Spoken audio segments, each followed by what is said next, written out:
as John's already. My name's Caroline, and I'm the Community Woodland Ranger at Newbattle Abbey College. And I'm going to talk to you a little bit about just a little bit about well, the college itself, and the Woodlands, a little bit of history to the college and the Woodlands, and a little bit about what we do at the college to manage it. So just to start with a little bit about me. I just double check you're still seeing that okay? Yes. Great, super, thanks. Yeah, as John's already mentioned, so my background is actually in ecology. I did a degree in ecology at Edinburgh about 20 years ago now. Worked as a ranger in East Lothian for a few years, and have actually moved away from the area for a few years. Luckily moved back a couple of years later, and started working as the Community Woodland Ranger at Newbattle Abbey College just under 2 years ago. So started in July 2021. And yeah, my role is a mix of managing and maintaining the woodland and community engagement, trying to get as many people involved and interested in the woodland as I can. And I thought it would be worthwhile telling you a little bit about the college itself to start, just to give you a little bit of history. So in case anyone's not familiar with the area or familiar with the college, the name Newbattle Abbey comes from the fact that it did used to be an abbey. So it was an abbey that was established in 1140, existed as an abbey for many hundreds of years, until the Reformation, when the person in charge at the time, I think it was called a commendator, he changed to Protestantism, and basically he was given the land on which the abbey stood as a present, and it became what then became the family estate for the Kerr family, who lived in the house for a number of years. They were known as the Lords of Lothian, eventually the Marquis of Lothian. This continued for a number of years until 1937. The building was donated to the people of Scotland on the understanding that it was used for adult education, and it then became a college. When you see it from the air, you can see that the building is a mixture of old and new. So this sort of older part of the college is sort of the main bit that you might see if you come down the main driveway, with sort of newer buildings on the side that form part of the residencies. And there are some sort of little shadows of the history from before. If you ever have the chance to go into the building, and I recommend it if you do get the chance, because it is an incredible, brilliant, beautiful building to look in. And if you go down into the crypt, you'll see the shape of what was the chapel and the abbey. So this isn't, the picture here isn't a picture of isn't the original abbey, but rather built on the original plans. So sort of in the shape and in the foundations of what was the abbey.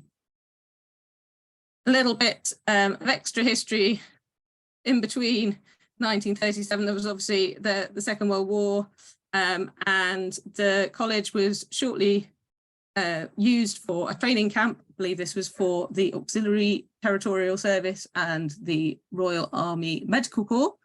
So there are buildings that you can still see to the side of the college that did form part of a training camp and are now used as a business park by the college. Following World War II, it went back to being a college. And originally, following the Second World War, it was used quite a lot for armed forces, to sort of help armed people who were in the armed forces return to work and return to education. Now it's got a much broader spectrum, adult education for anybody really, and it is a second chance for a lot of people. Obviously our education system doesn't suit everybody, and school doesn't suit everybody, And the college is a place where people come to get a second chance. We like to call it the life-changing college. And that's not just our words, that's words that students have used. A lot of students come here and it's the first step for them on a way to further education, often a step to further courses at other colleges or within university as well. So that's a little brief history of the college and the building itself. But I'll talk more about the Woodland because that's more my area of expertise. I'm not a historian, more of an ecologist, as I say. So when the land was first given over to the people of Scotland, it was the building that was now the college and the woodland and the grounds that surround the college as well. So there's a sort of area of gardens directly behind the college. There are a couple of areas of woodland just slightly to the north of the college as well, but the main area of woodland that the college owns and the main area that I look after is Lord Ancram's Wood. And it's not a huge area of woodland, it's roughly 21 hectares. It runs from Newbattle Road, which hopefully if you can see my cursor is just on the west side of the map here. Runs up to the edge of the Newbattle Golf Course and to a stone bridge known as the Maiden Bridge. And I've drawn a little black line along the map there just to try to show roughly where the border is on the east side of the woodland as well. So it's Lord Ancram's Wood, and it's known as Lord Ancram's Wood because that is one of the titles of the Kerr family, of Mark Kerr, who was the person who donated the college, donated the buildings to the people of Scotland for education. And this is a little bit that gives you an idea of what it looks like within the woodland. If you haven't had a walk around it, I'd very much recommend do pop in and visit. It's open to the public. It is an ancient semi-natural woodland. What that means is it's a woodland that's existed for a long time.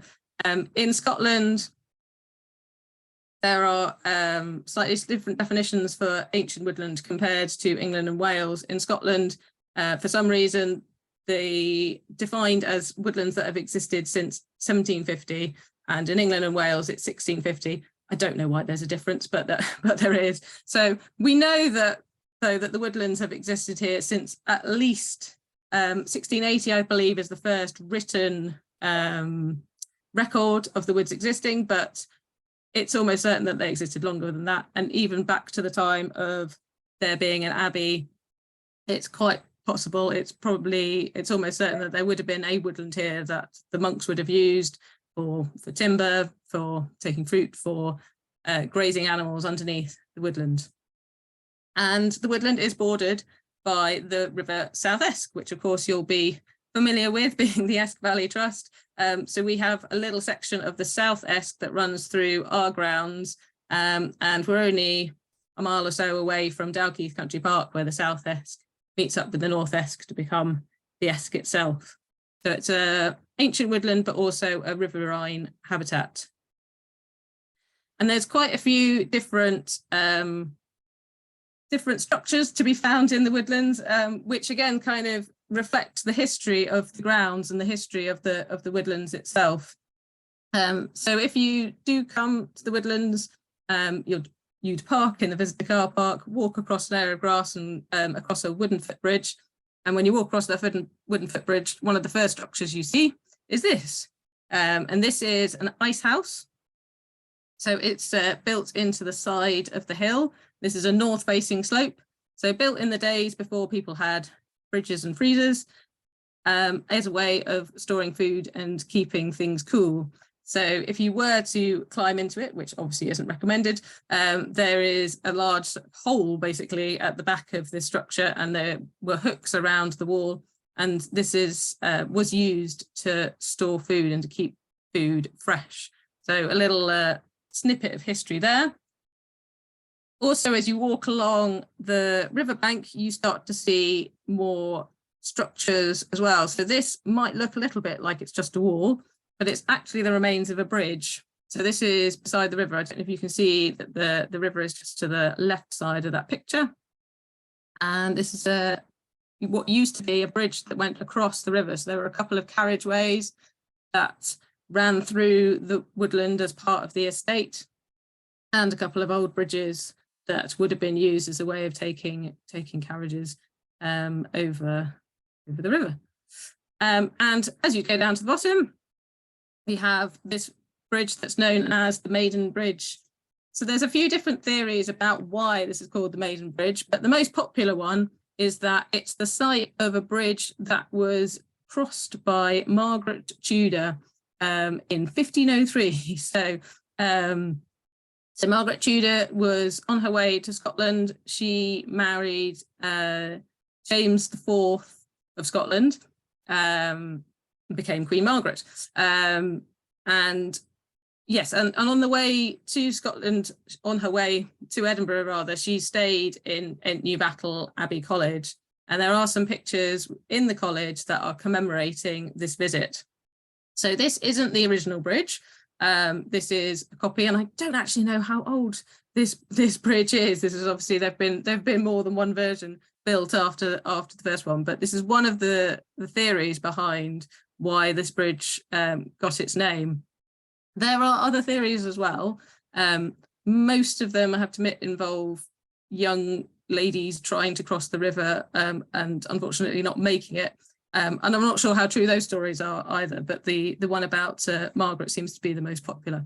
And this is the edge of Lord Ancram's Wood. The bridge itself isn't actually owned by the college. It's owned by the neighbouring estate, and it's managed and looked after by the Newbattle Golf Course. So one other part of history of the woodland, which I find quite interesting, is that we have a path running through the woodland. It's actually just on the opposite side of Lord Ancram's Wood, which is known as Salters Road. And Salters Road is thought to date back to when the monks were at Newbattle. And the monks actually were relatively wealthy, and they owned mines at Preston Grange, which, if you're not familiar with the area, it's down near the coast, near Preston Pans, so sort of just between Preston Pans and Musselburgh. And they also owned the harbour at Morrison's Haven, which is just across the road from Preston Grange. And they used the road between the harbour at Morrison's Haven and Newbattle to transport coal and to transport salt and other goods to and from. So it's a sort of link that Newbattle has with the coast. And for a short while, when I first started my job, I was living in Musselburgh and driving back and forth between Musselburgh and Newbattle. I quite often saw Salters Road signs along the route, which always I found quite interesting. I like to sort of think that I was sort of linking up to an old history of the area. So that gives you a little idea of some of the history and some of maybe the man-made features within the woodland. I want to talk a little bit more about some of the wildlife within the woods. So, as I've already mentioned, it's an ancient woodland, and it's mainly native species, and it's mainly deciduous species. So we have some beautiful old oak trees and lime trees. We have some silver birch and quite a lot of holly trees, and also a fair few wild cherry as well as some different other deciduous species. But we have some flora on the ground flora, so plants that grow on the floor of the woodland, that also tell us again that this is an ancient semi-natural woodland. So there's certain plants that you tend to find only in woodland that has been undisturbed for a large number of years, and they're called indicator species, and they indicate the fact that this is an ancient woodland. So in this picture, the left-hand plant is a wood anemone, and the one at the right on the bottom is Dog's Mercury. And the middle picture, you can hopefully see a lot of white flowers in there, and that's wild garlic, which again is an indicator of ancient woodland. And if you've ever walked in the woodlands in the spring, probably particularly April, May time, you will be overwhelmed by wild garlic, often overwhelmed by the smell of wild garlic. It grows very voraciously throughout the woodland. Obviously great for different invertebrates, but also great to gather. A lot of people like to pick it and put it in salads and make pestos with it. More unusually, we have a large number of yew trees within the grounds. You'll see these yew trees within Newbattle, but also in the areas around Newbattle. I should mention that although the area that the college owns itself only stretches as far as Newbattle Road, the grounds for the estate did at one point go across the road into the Newbattle Crescent. So there are quite a lot of yew trees around in the area, and it's assumed that this is because it was an abbey. As you may be aware, yew trees have got a lot of mythology, a lot of historical ideas. People really associate them with both with everlasting life, but also as supposed to be guardians of the underworld or guardians against evil spirits. And you'll often find them around churchyards and graveyards. So it's thought that that's why these yew trees were planted, perhaps from the abbey, perhaps as a tradition from the Kerr family, continuing that sort of history that they had with the abbey. But there's certainly, as I say, lots of them around, and they've often they have been planted rather than naturally regenerated, most of them. And certainly you can see that in the right-hand side picture. This is a picture taken near the car park, and the yews have been planted in an avenue. They're in a straight line. So they've been put there on purpose to line the route. And it is unusual in a woodland to have quite so many. We also have a few species that you wouldn't expect to find in a Scottish woodland, but they have they were again probably planted and then spread and regenerated. The left-hand side picture there is a picture of sycamore. We have quite a few sycamore trees and Norway maple. And the right-hand side is some beech trees. We do have some lovely beech trees within the woodland, and quite old beech trees as well. Hopefully you can see in that picture that, again, those beech trees have been planted in a straight line. So again, originally planted to line an avenue. This is actually at the back of the college. So there would have been an avenue or a carriageway leading away from the college, away from the front. So beech trees aren't considered to be native to Scotland. They have been here for quite a number of years, and they do naturally regenerate, but they're usually a tree that you tend to find in southern England, and certainly older beech tree species. If you see them around Newbattle, they wouldn't have spread there naturally. They've been planted, presumably put into the estate just because they are obviously grand and beautiful trees put there to improve the estate. We also have trees like this one. So unfortunately, this tree is so large I couldn't get the whole thing in the picture. But this is a giant redwood or a sequoia. We know this is around about 170 years old. So it was brought back in 1680, presumably planted in the same year, which is why we think around 170 years old. So they originally come from California, dating back to the sort of era and Victoria era when it was quite trendy to go and collect plants from different locations, and you planted them, and this sequoia then grew into quite a large specimen. So it's it certainly stands out in the woodland if you happen to be walking around the area of the woods that it's in. You can't miss it. So yeah, some more unusual species that you might see, and there's also quite a few within the area of the gardens as well. So closer to the college, you'll also see some unusual tree species. And because we have this wonderful mix of mainly deciduous trees, we do have quite a lot of wildlife within the woodland. And there's actually some wildlife in this picture. I'm going to see if you can spot it, and then I'll show you where it is. But we have, for example, a lot of roe deer, a lot of grey squirrels, many songbirds, both migratory species and native species that stay here all year round. Birds of prey, including owls, definitely buzzards, There's foxes, there are badgers. We have a couple of badger sets within the woods. Woodpeckers, which love living on the dead wood within the woodland, warblers, and as well as different birds along the river as well. So there's dippers. I've seen the kingfisher, and I've heard that there is an otter around, although I have to admit I've not seen one myself, not within the grounds of Newbattle. And anyway, right, those of you who are looking carefully at the picture, oh, excuse me, there's a deer. If you look very, very carefully, there is a deer hiding, and there's a little roe deer hiding within the trees there.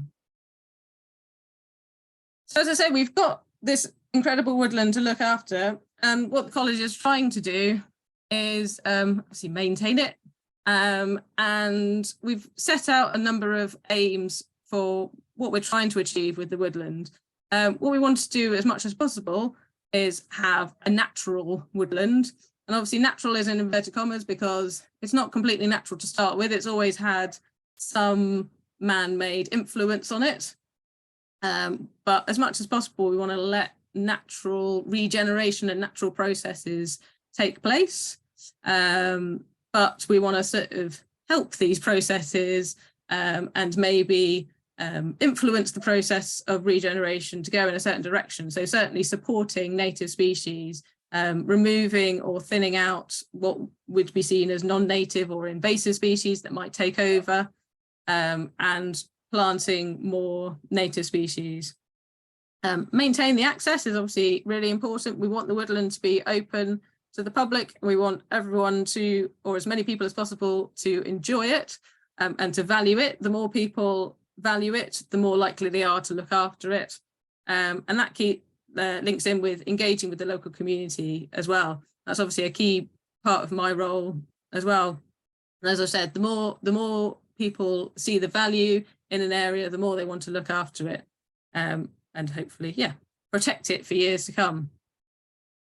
So thinking about maintaining the biodiversity and removing the invasive species. So these are a couple of invasive species that we're trying to control within the woodland. The picture on the left is rhododendron.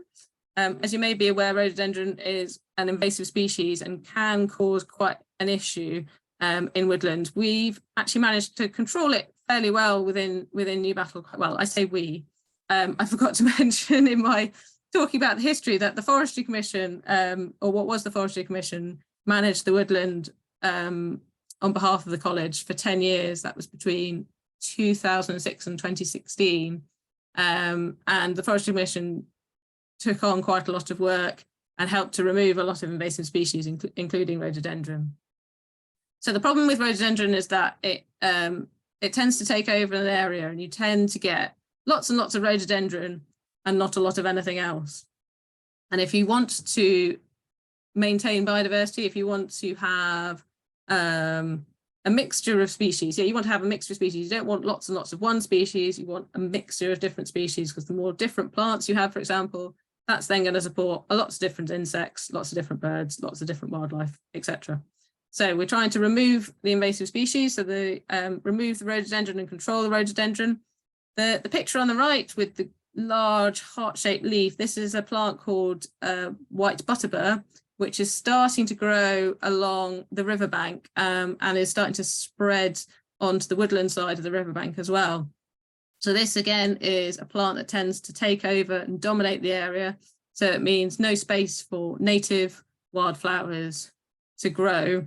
And it also loves shade, unfortunately. So it's likely to spread into the woodland and then would outcompete with plants like wild garlic, for example. So we're looking at the moment of different ways of controlling that.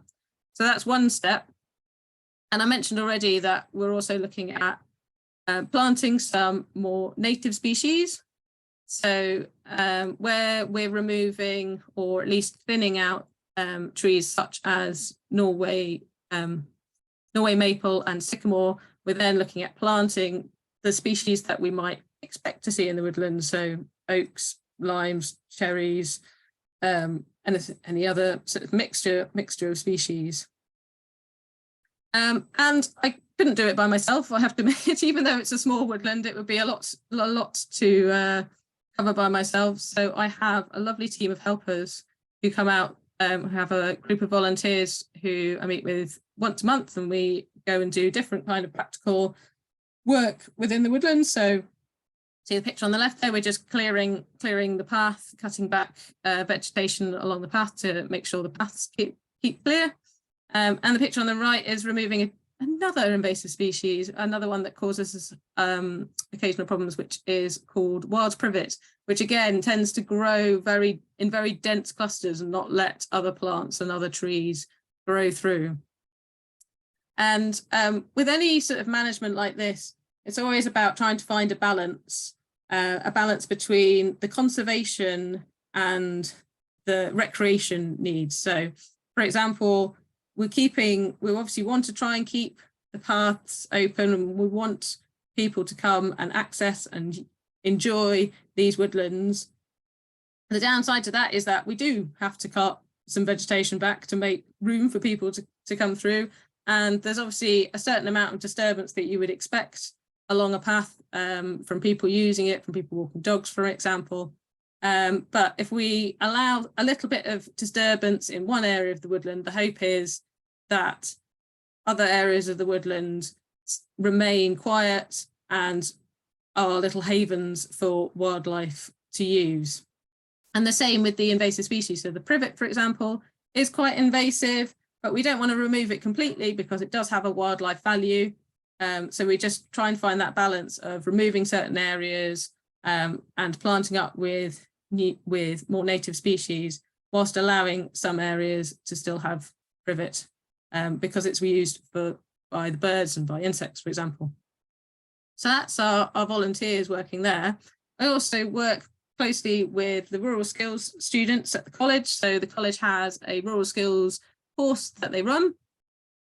The students on this course do a whole range of different practical outdoor skills. They learn how to lay bricks and patio slabs, for example. They do some horticulture, but they also come out into the woods and learn some woodland skills and learn to do some woodland management with me, which is obviously very helpful for me managing the woodland by myself. So you can see here, again, they've been helping me plant some trees, and they're also learning to use different machinery. So learning to use trimmers, for example, to cut back vegetation, using leaf blowers in this picture just to clear dead leaves off the plants and keep off the paths and keep the paths clear for people to walk on.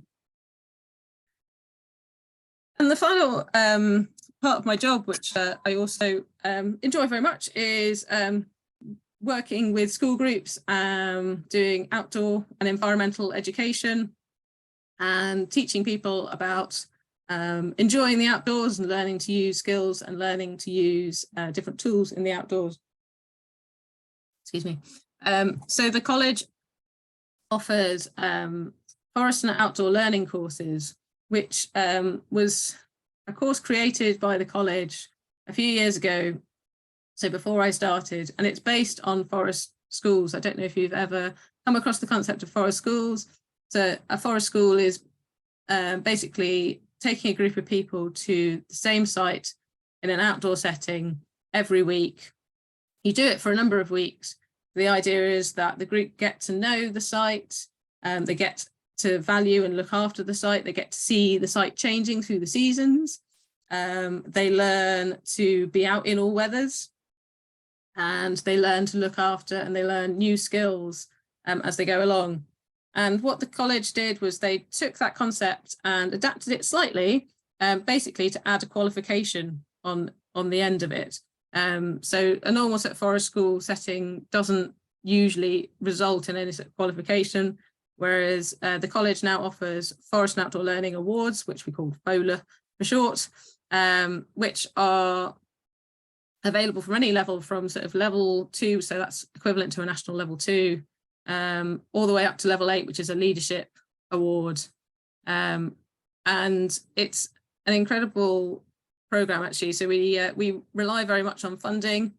Last year we worked with a number of high schools in the area, almost all the high schools in the area, delivering Forest and Outdoor Learning a level 4 award to secondary school children who were mostly S5, S6, and for a lot of young people who, for whatever reason, hadn't been enjoying school, this was a chance for them to go outside, a chance for them to learn new skills, and a chance for them to get a qualification. And for a lot of these young people, it was one of their only qualifications that they were able to get for leaving school.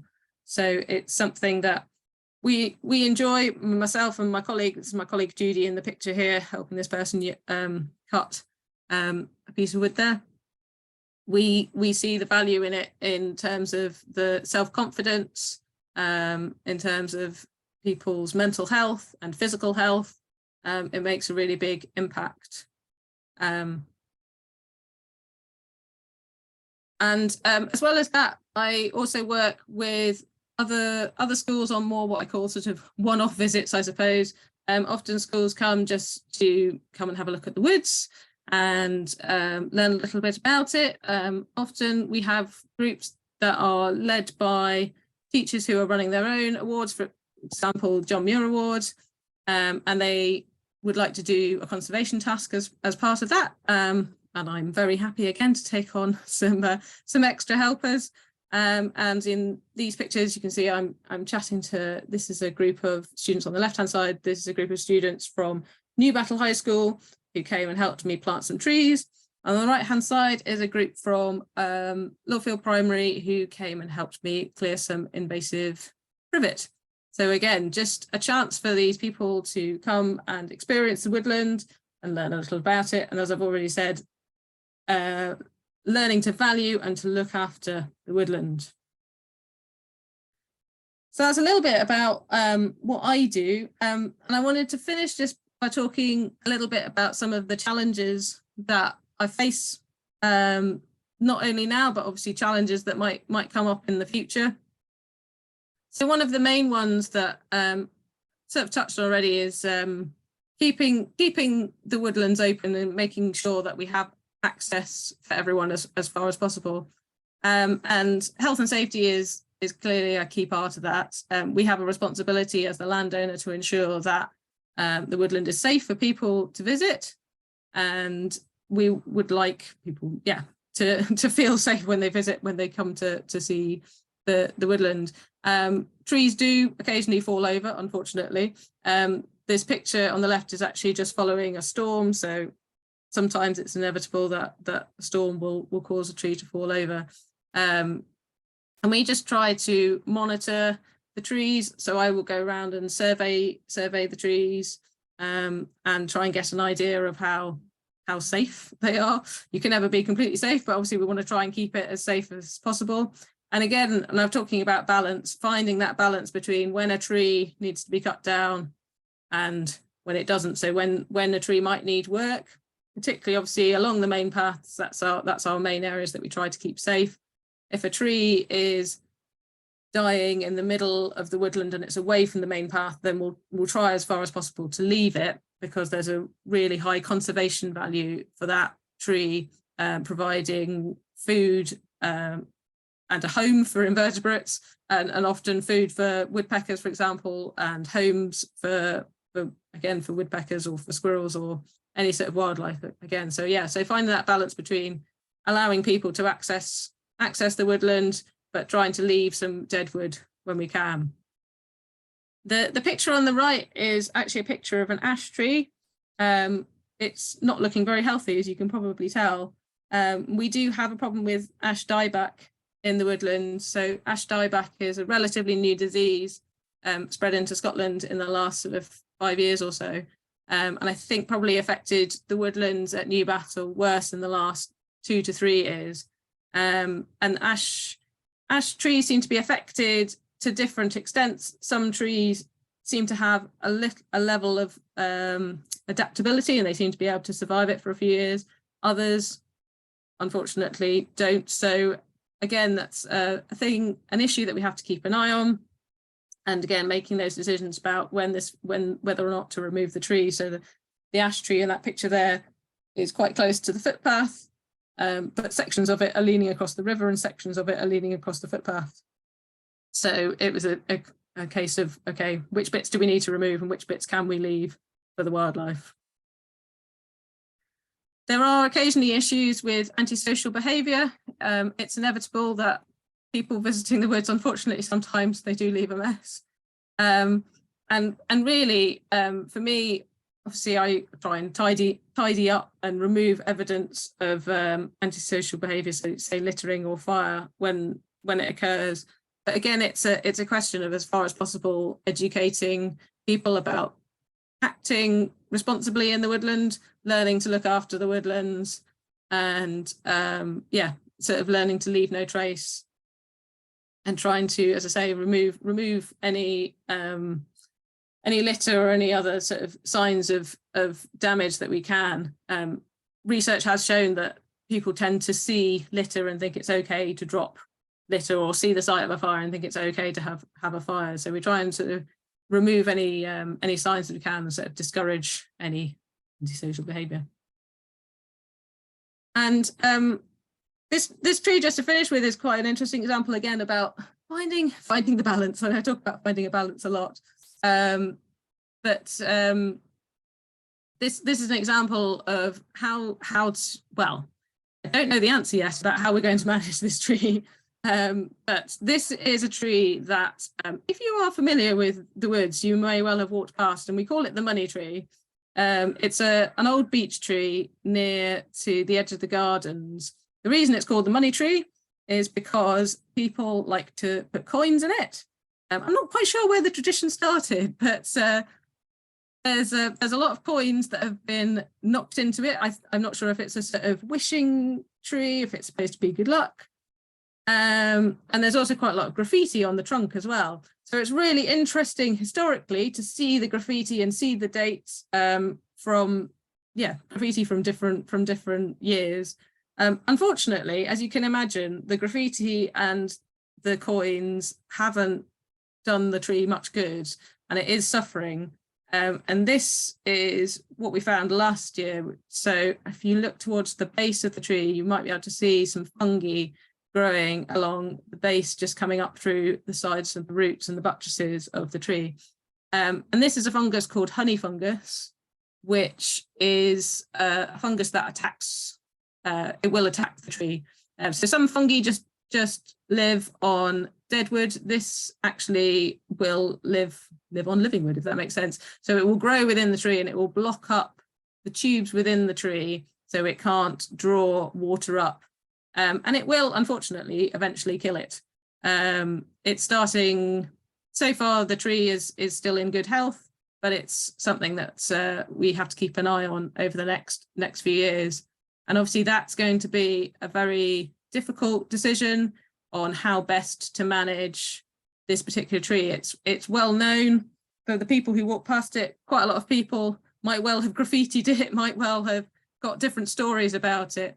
So what we'd like to do as much as possible is, if we have to do any work on it, do it as sensitively as possible, and maybe even try and keep sections of it as we can, if we can, so it's sort of kept as much as possible as a monument.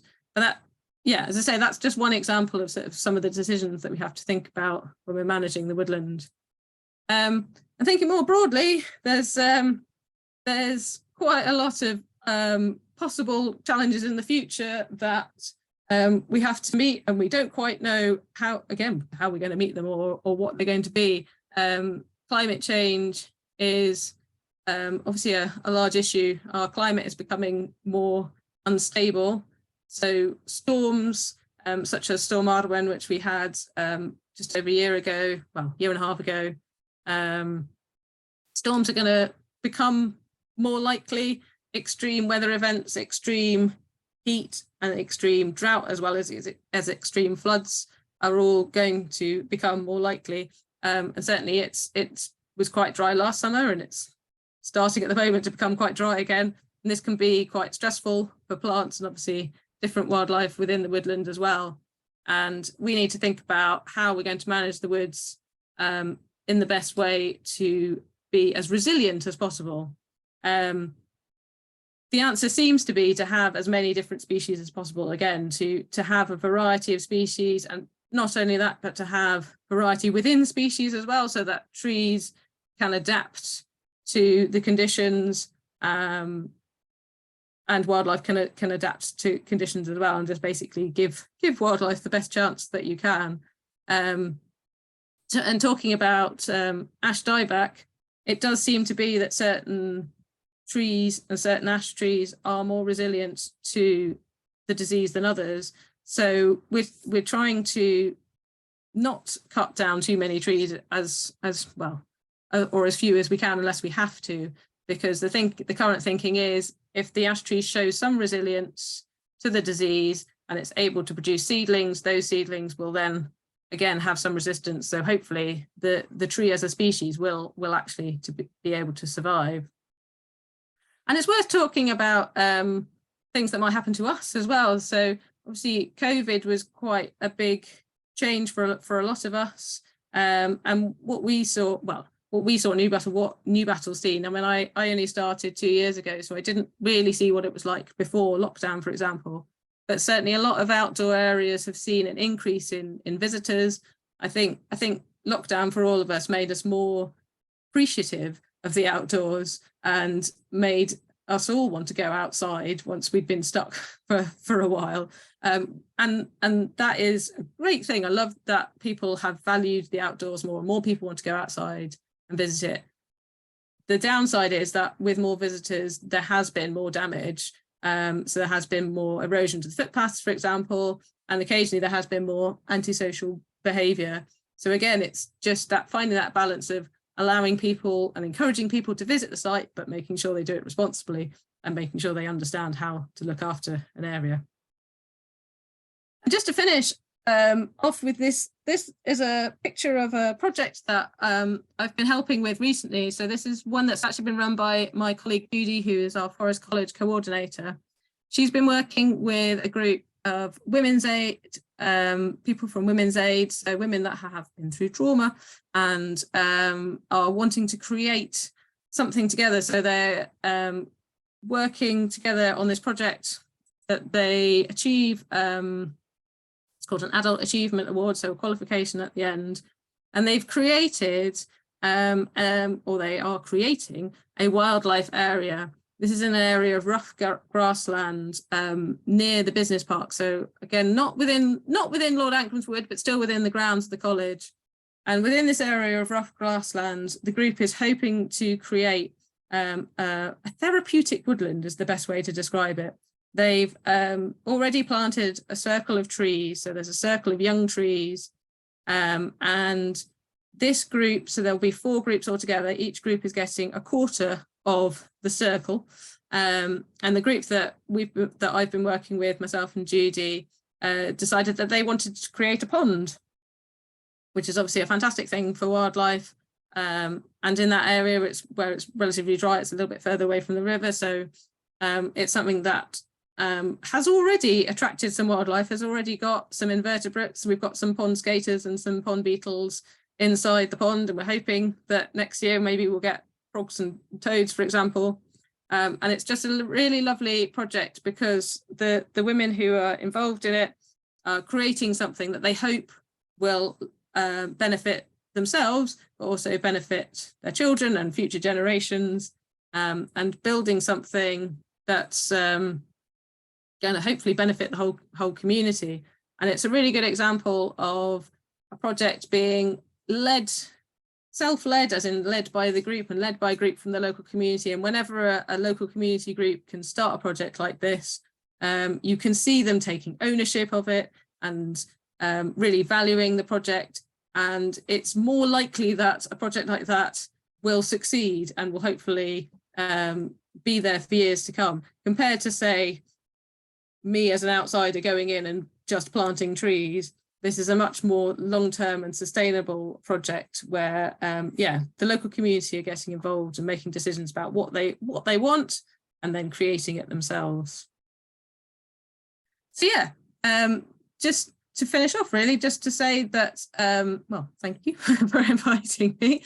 And I hope that the Woodlands will exist as they do for years to come. And if you haven't come already to enjoy it, do come to come and visit. Thank you.